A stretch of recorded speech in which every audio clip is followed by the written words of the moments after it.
Bigfoot and the Loch Ness Monster to the Yeti and creatures of the ocean's depths, the Earth is home to countless tales of beings from beyond the fringes of known science. In a modern age of progress where humanity continues to encroach upon the domain of nature, can such monsters possibly exist?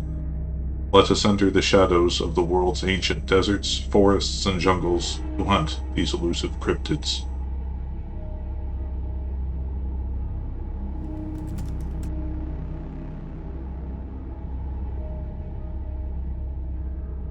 The dark continent of Africa has served as the destination of choice for many generations of explorers and fortune seekers. At the heart of this land lies the Congo, its lush rainforests said to be home to a monstrously large species of arachnid the locals refer to as Jiba fofi.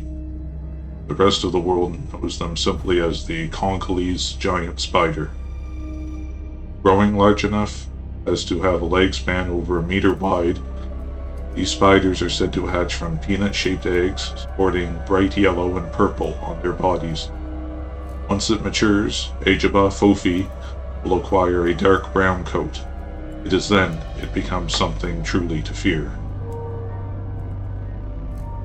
Being akin to a trapdoor spider, the Congolese giant spider digs its tunnels under trees, which it then conceals with vegetation. A network of webbing above ground alerts the spider to potential prey, allowing it to chase the unsuspecting animal or human into thicker walls of webbing to be incapacitated and consumed later.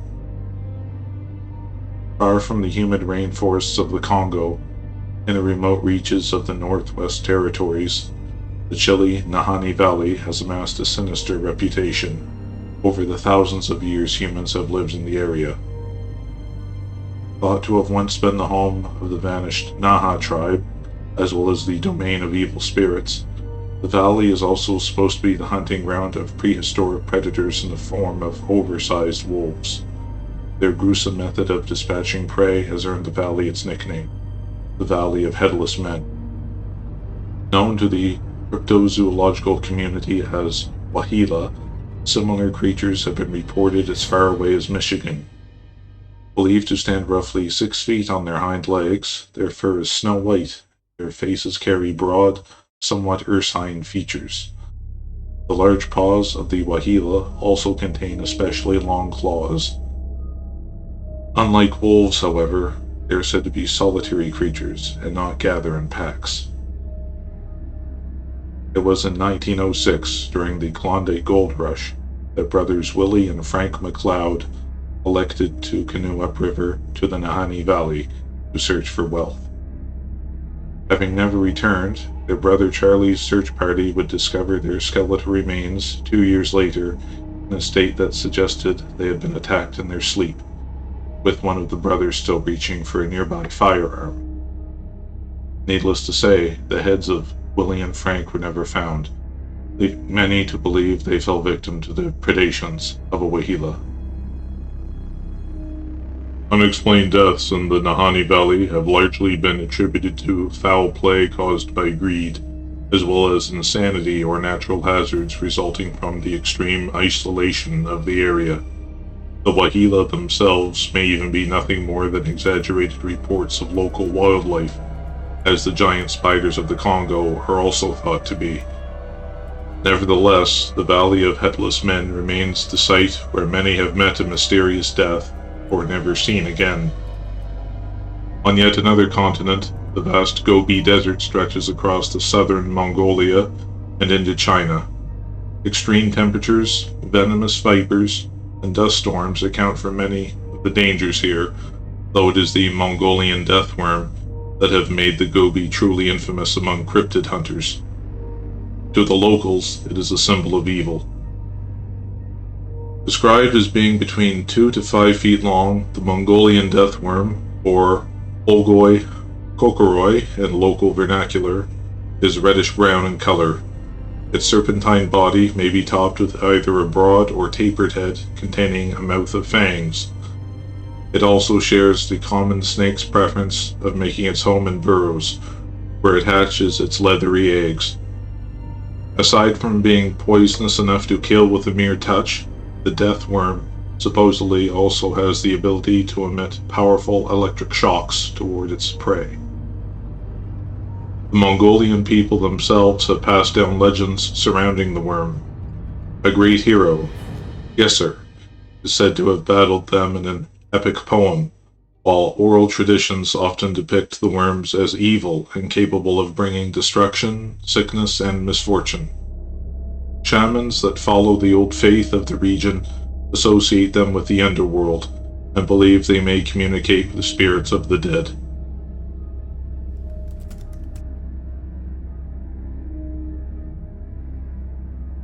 Blurring the line between science and the supernatural, cryptids around the world have acquired lore all their own. Stories of their origins are often veiled behind local myths and legends, with their description varying depending on the source. Often regarded with fear, conventional wisdom advises avoiding encounters with them. It was April of 1976 in the village of Monnan, England. Two girls named June and Vicky Melling submitted a report to paranormal researcher Tony Shields, claiming to have seen a winged creature hovering above the Church of St. Mawgan. At first dismissed as a hoax, it would be the first of several sightings. In July of that year, friends Sally Chapman and Barbara Perry were camping in the woods near the church when Sally reportedly came face to face with a man-sized owl with red eyes that flew away upon confronting her. The following years would bring more claims of a strange feathered humanoid haunting the area that have lasted sporadically into recent times. Dubbed the Owl Man, this cryptid has established itself as part of local legend. Dismissed as exaggerated sightings of local wildlife, the Owl Man is generally described as being 5 feet tall, predominantly gray and brown feathers that cover its body, with talons at the end of its powerful limbs. Its wingspan can reach an impressive 12 feet, and its eyes seem to emit a sinister red glow from a sharply featured humanoid face. Similar creatures have been reported elsewhere, most notably the Texas Owlman. Often suspected of being extraterrestrial or extra-dimensional in origin, some believe the Owlman may be an incarnation of the old pagan deity Lugh. Predating the first known appearance of the Owlman, a creature with a far more ominous following terrorized Point Pleasant, West Virginia. Similar to the Owlman, a winged humanoid with glowing red eyes reportedly appeared in the November of 1966. Unlike the Owlman, however, what would become known as the Mothman heralded destruction.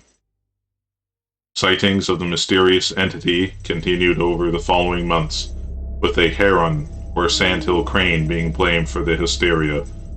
Witnesses told of a humanoid figure over 6 feet in height with bat-like wings spanned 10 feet. A muscular body covered in short, coarse hair filled out its frame, with its facial features varying from insectoid to avian.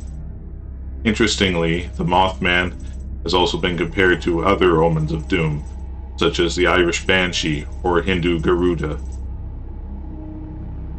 The collapse of the Silver Bridge on December 15th of the following year cemented the Mothman's infamy.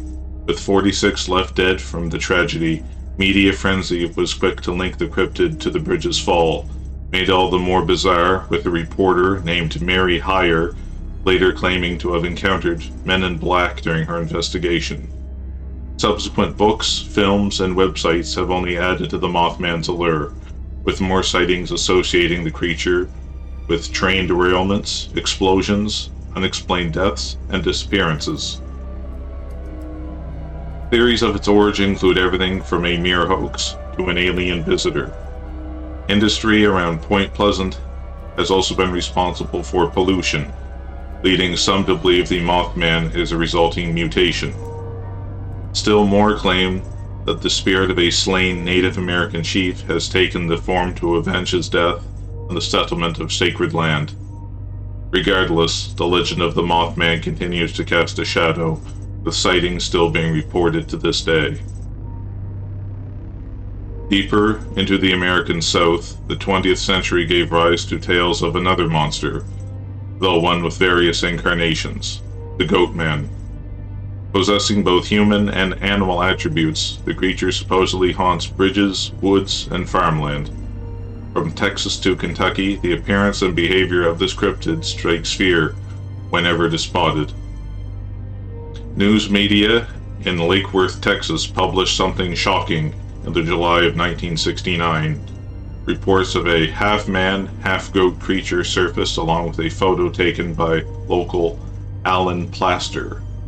Described as having a muscular build, scales, puffy white hair, webbed digits, as well as red eyes, the Lake Worth monster had apparently been responsible for attacking moving vehicles and throwing a car tire while emitting a shrill roar. Largely seen as a prank, sightings have declined over time, although the Lake Worth monster remains a mainstay of local folklore. Although the creature seen in Lake Worth was never confirmed to have been involved in any deaths, the residents of Louisville, Kentucky would not be so fortunate. Known as the Poplick Monster after the nearby Poplick Creek, its origins are unclear, seeming to have arisen from oral tradition instead of official reports of its first sightings. A muscular figure is said to have the head and legs of a goat, but the upper torso of a human male. Glowing red eyes add to the menacing presence it emits. The Poplick monster may also be able to shapeshift, giving it the ability to conform to its environment in order to elude pursuers or stalk prey. The train trestle where it supposedly makes its lair has been the site of several tragedies for those that sought the monster. One of the first fatalities came in the 1940s, when the body of a young boy was found at the base of the trestle. More than a dozen deaths over the years resulted from those falling while trying to cross the trestle on foot, only to be forced off by a passing train. Though these may be attributed as accidental, there are those who claim the Poplick monster itself was responsible. Stories of how the infamous cryptid came to be are told over campfires. One tale has the Poplick monster as a former circus freak brandishing an axe, while another casts him as a farmer that was cursed with the monstrous form after making a pact with the devil. Still others claim the Poplick monster is a manifestation of dark power that seems to be concentrated in the area and possibly acts as a guardian of the cursed land. Far to the north, in Prince George's County, Maryland, lurks yet another variation of the Goatman cryptid. Much like the Lake Worth or Poplick monsters, the Maryland Goatman stands over 6 feet tall, with the same bestial head and hooved legs as the others. This makes them all somewhat similar to occult figures such as Baphomet or the Greek satyr. A truly unique origin theory for this Goatman states that it was once a scientist named Stephen Fletcher that was employed by the Beltsville Agricultural Research Center. Following a failed experiment, he was transformed into the hybrid creature and began attacking travelers in the area. While stories of violent attacks are sometimes blamed on the deformed hobo, the Goatman stalking the woods near Prince George's County may share a similar origin with the Poplick monster, being a manifestation of the unholy energy permeating the area. Since at least the early 1960s, several gruesome attacks have been linked to the local Goatman. The mutilated body of a young man was found in the woods near the research center, followed short after by a group of hikers with their throats slit near a bridge where the Goatman is said to reside. It supposedly struck again in the 1970s, leaving a young couple dead in their car and attacking a group of teenagers hiking near the research center. A local woman named April Edwards claimed the creature was seen near her house by her friend, John Hayden, and that it had abducted and decapitated her family's puppy. Sightings of the Maryland Goatman continue to this day, with many reported in 2015 alone. Cryptozoology lies at the fringe of modern science, delving into subjects many deem impractical. Could there really be creatures such as these living in the modern world that have eluded classification? The next time you hear a noise outside your house at night, remember, is that a raccoon rummaging through your garbage? or chupacabra.